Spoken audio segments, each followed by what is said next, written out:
A Weyburn, Saskatchewan man has been charged with second-degree murder after shooting and killing an 18-year-old in his home. Keegan Muxlow is the man now facing this murder charge. And it sounds like this is the way the law is supposed to work until you learn one very critical detail. That 18-year-old was part of a home invasion. He was breaking in alongside two of his friends to Keegan Muxlow's home, and what's worse is they were armed. Now, so too was Keegan Muxlow. He had a .22 caliber rifle, which, if you're not familiar with guns, is pretty much the smallest round of ammunition you could have. It's used for hunting rabbits, not killing people, and certainly not most crimes.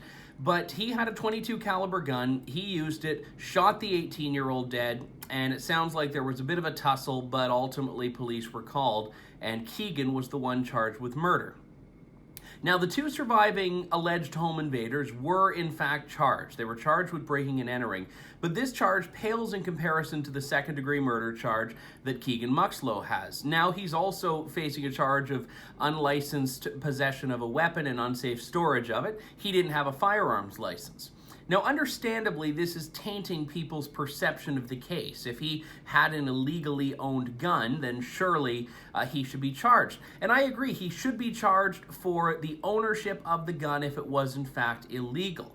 But whether or not he lawfully owned the gun is irrelevant. The law in Canada says that you can defend yourself with reasonable force, which means if someone comes in with a gun, you're pretty well justified to use a gun, even if you aren't supposed to have it to defend yourself. But unfortunately in Canada, the law surrounding self-defense is often very weak when police refuse to keep the spirit of that law alive.